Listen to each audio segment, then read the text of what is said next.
Welcome to the Wrestling Podcast that's not just for wrestling fans. This is Smark Friends on lovewrestling.ca. My name is Zach and I'll be your host, but I'm not your only host today. I actually have a special guest co-host joining me.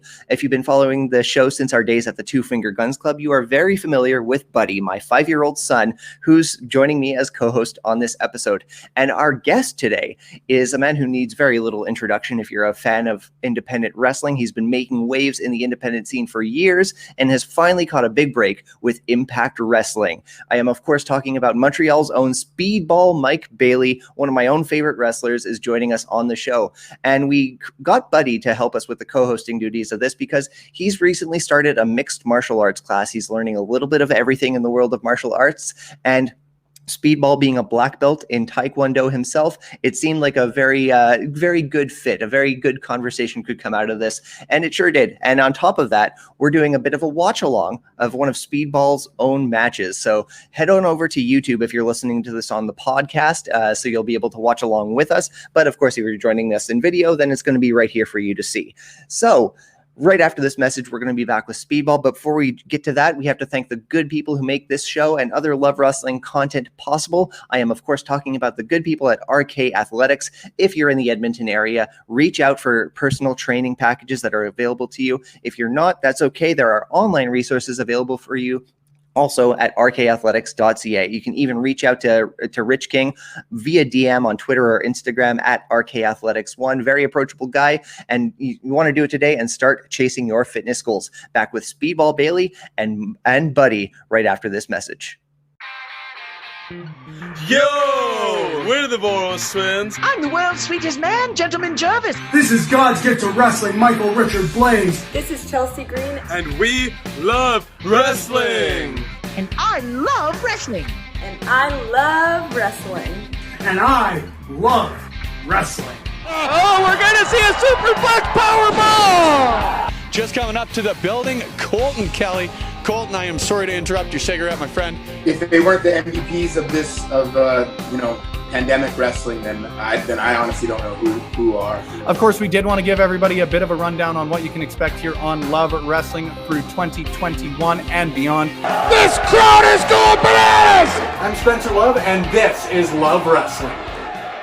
And we are back. You don't have to have the questions just yet. We are back from break. Joining me today, I've got a co-host in my son, Buddy, who is turning 6 in just a few short weeks.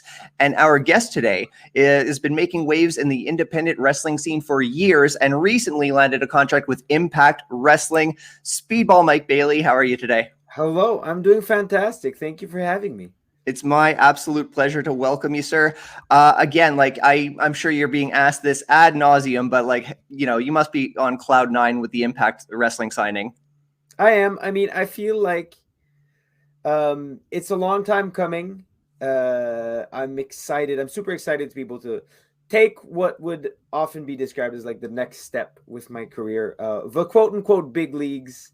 I'm super excited. I want to wrestle everyone that is at Impact right now. So yeah, pumped. I cannot wait to see you on Impact TV. And again, I could be picking your brain all about Impact Wrestling for like the remaining half an hour, 45 minutes, what have you. But we wanted to take things in a bit of a different direction today with the podcast. So I invited my special guest co-host. You see, he started martial arts very recently. Get a little bit closer because you're kind of falling out of frame there. And he kind of wanted to ask you a couple questions about martial arts. And from there, we were going to enjoy one of your own matches together. Yeah, that sounds lovely. Let's do it. What do you got, buddy?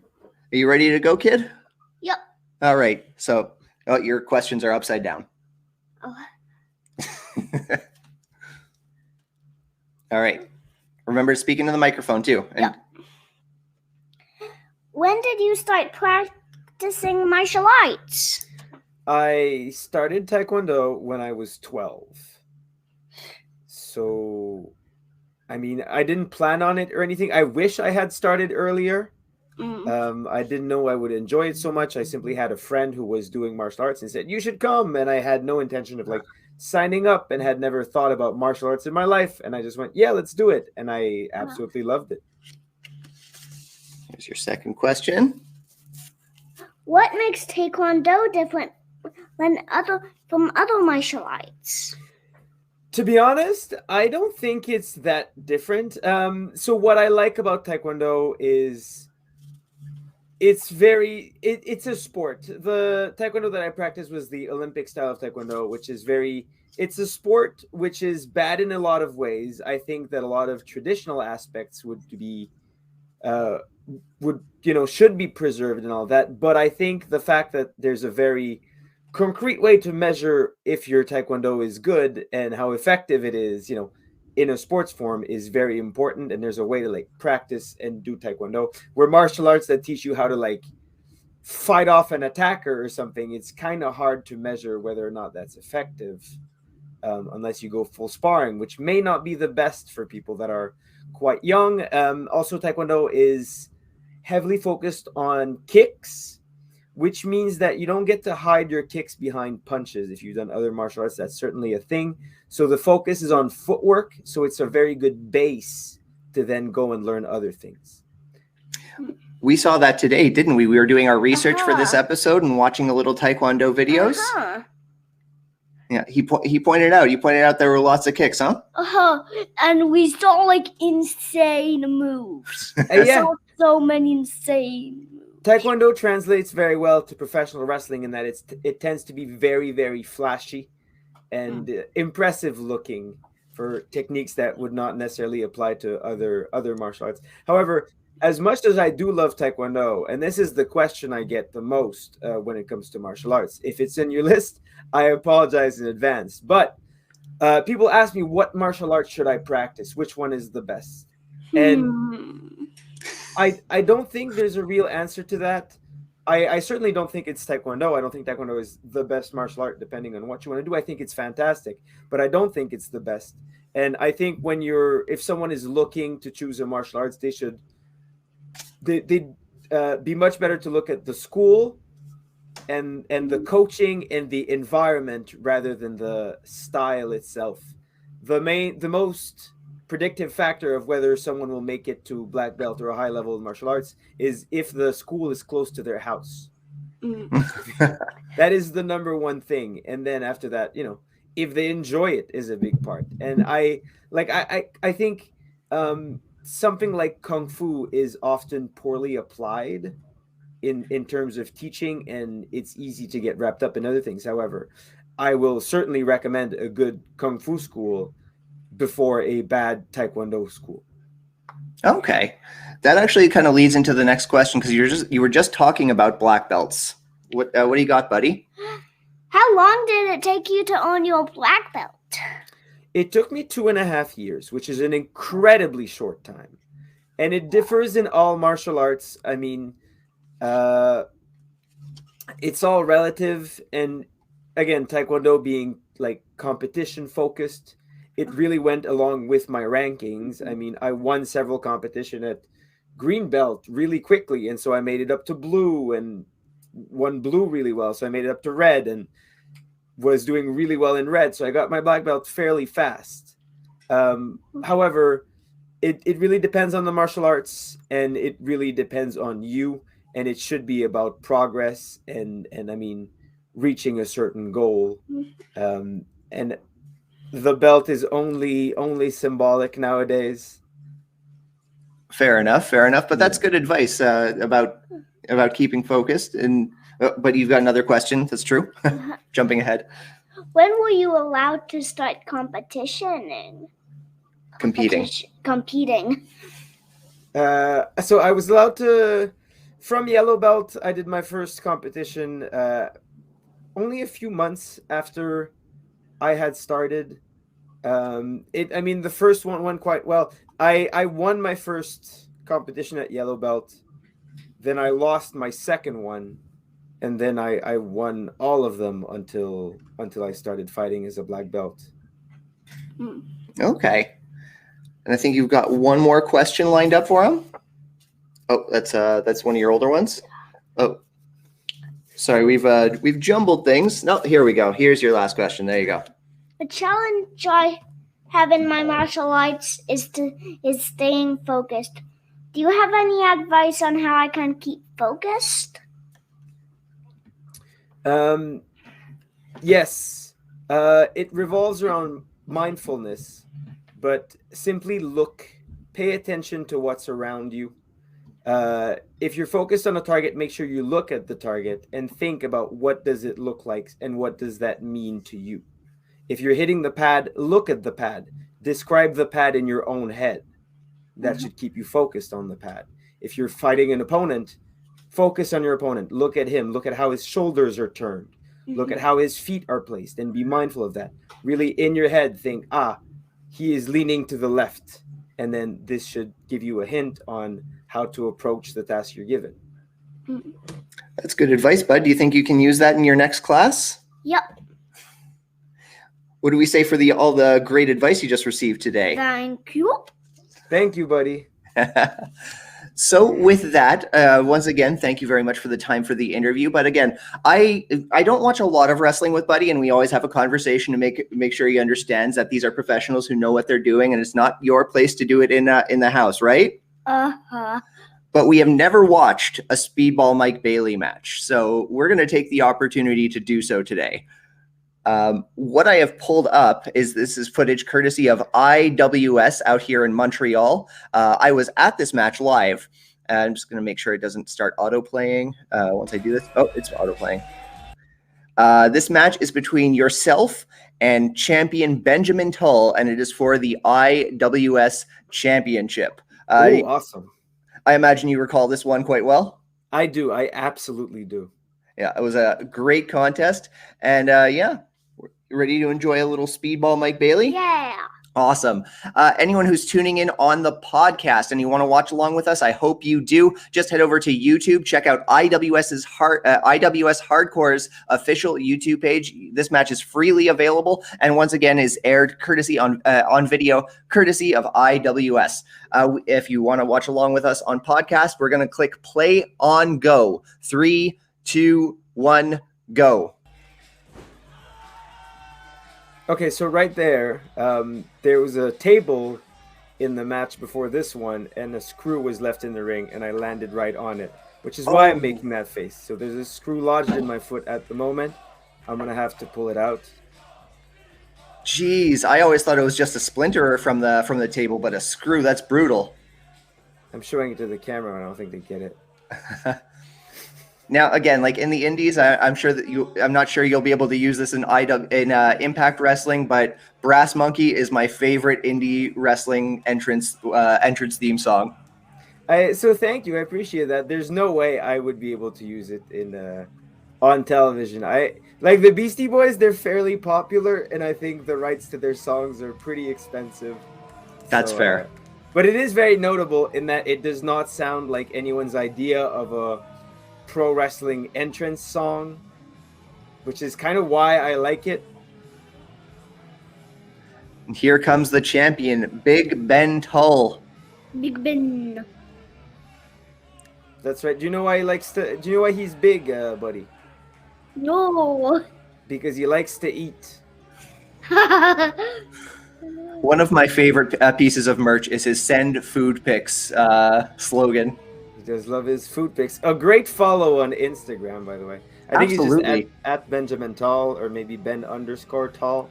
One of the two. But he does cook a lot and post a lot about it. And he is the owner of a baked goods distribution company. Really? Yep. That I didn't know. So he basically makes croissants and chocolate croissants and sends those to various cafes around Montreal. Okay. Now, from your Twitter bio, you speak about being approachable about recipes. That's right. So I went to cooking school right after high school. I did 1 year of learning how to cook. I never worked as a chef, though, or at least only for a few months before moving on to a better paying job and with a schedule that fits nicer with wanting to be a professional wrestler. But I do cook a lot. I love cooking. I really enjoy it. Though the people always ask me, like, oh, what's your best dish? And sadly, out of cooking school, all I get is I can make myself diet food that is really delicious, but I never take the time to make anything that would be, served as a restaurant that isn't like at a local gym or something. Well, we like healthy food around here, right, bud? Yeah. What do we just have for dinner? For dinner, we just had taco salad. Taco salad, that's better than tacos. More salad, you get more vegetables, it's more filling, you get less of the taco. With the Beyond Beef as well. Ah, vegan taco salad. Indeed. You okay? You're just really excited about the match, aren't you? I am too, that's a fun one. This is a fun one. Yeah. Now, here's a small spoiler, but right now, as we speak to Mike Bailey, he is the IWS champion, and this is the match he's challenging for the championship as well. Oh. Doesn't mean he wins it here. Big strikes back and forth between Ben and Speedball Bailey. At this point, are you still feeling the screw in your foot? No, that's gone away. I'm feeling his elbows on my face. 6 of one, half a dozen of the other. Pain is pain. Going into this match, IWS, they always release great cards, but I don't quite recall. Oh, shoot. This is the one with the bottom rope that's missing. That's right, which means there was also Veda Scott versus Addie Starr on this one. Right. In a match that had a lot of submissions, a lot of rope breaks that they intended on doing. Rope breaks? Yeah, that's when someone is in a submission hold. They can grab the ropes, and then whoever's putting the submission hold on them has to let go. So that the bottom rope was complete. Oh, beautiful. It's gonna be harder for them to do a submission and unleash. Absolutely. It's just gonna get be easier moonsaulting. for them to do it. Yeah. The triangle moonsault. Yeah, so Veda and Addie had to really get creative on their submissions in that match. I imagine.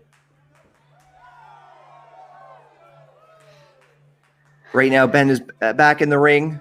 Bailey is climbing up onto the apron. He's going to the top rope. Oh, top rope. Oh, giant tackle, but reverse. What reverse? That's right. The giant tackle.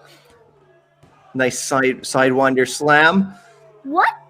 That was so easy. Bit of a critic's eye on this one. I appreciate that, buddy. I'm trying to recall how that rope broke in the first place. Was it TDT's match? I have no idea. Although, fun fact, before the last show at IWS, the first rope also broke. Oh, no. And I think before the last one as well.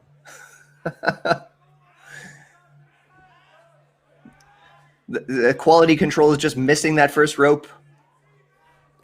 So, it's not even this ring, actually. It's the other ring. However, the first ropes keep breaking. Oh, no. Not sure why. Is there a curse that possibly was placed on IWS's first rope? Possibly. I mean, it if any promotion in Canada is cursed, it feels like it would be the IWS. I mean, yeah, it would be hard to argue that fact. Absolutely. I mean, when you look at the pandemic, that certainly cut out a lot of momentum. But if I recall correctly, IWS had 3 shows lined up and announced before all arenas and venues were closed. They did some very big ones. However, they were lucky enough to have the connection with Eventco, which is the distribution company that allowed them to run shows at the MTL Theater, which, as soon as the pandemic ended, were the first. One of the first venues to have, one of the only venues to have the ability to handle the safety protocols and everything and make everything a safe indoor show. Outdoor shows were possible, but it's always smaller capacity, and shows are happening in camping grounds. I think I did 4 shows at campings before I did a first indoor show. Oh, fun. Buddy, we're about halfway through this match. Who do you like? Who do you think's gonna pick up the win here? Speedball Mike Bailey. We shall see. We shall see. But speaking of indoor venues, tell us they're doing full capacity at IWS this coming weekend. main event Mike, you're taking on Ben Ortman's. How you feeling going into this? It's a big one. Again, I think it's only a small group of people on the internet that understand just how meaningful this match is. Ben and I have been keeping each other company during the pandemic. We've both been working together on Twitch. I met Ben several years ago at a show, and we clearly realized this was a big one.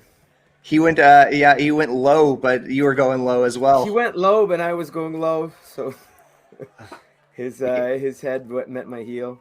I forgot about that when I selected this match, but I remember gasping in the audience.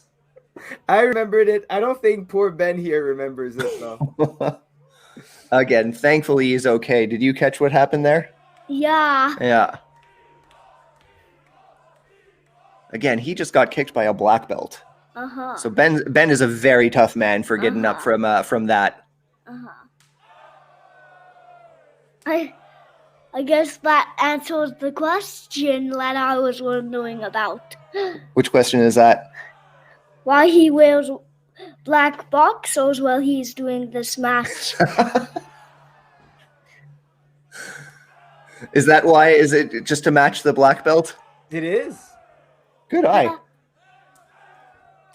And also because the white ones would look dirty.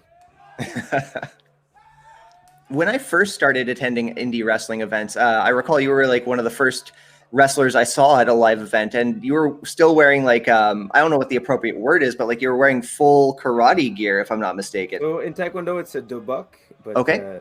I don't expect anyone to know that. But yeah, I mean, it was mostly because I didn't want to pay for wrestling gear. Nice DDT. But the problem is they are made for striking and not grappling, so they rip really fast. Fair enough. Fair enough. I don't know if you caught that. You'll have to excuse me. We live under the Dorval flight path, so sometimes the airplanes get picked up in the ambience of our podcast. Right now, we got Ben Tull on the apron. Speedball going to the top rope. Oh. Tull's got him. We got strikes. Oh, watch this. Watch this. It's one of my favorite spots. It's very dangerous. This is one of the rare times where I do hit it. Oh. What was that? What did it look like? A backflip. That's right. There was a backflip, but I landed on him with my knees. What? So that it's more painful. And again, these guys are professionals, right? Mm-hmm. You're not going to be trying that on me anytime soon? No way. He says that. That's how you'll wake up tomorrow morning. Yeah. Oh man, again, like with the winter hours, I'm terrible at waking up. So if it takes a backflip knee drop to get me out of bed, so be it. Greasy spoon from the top rope. But a kick out.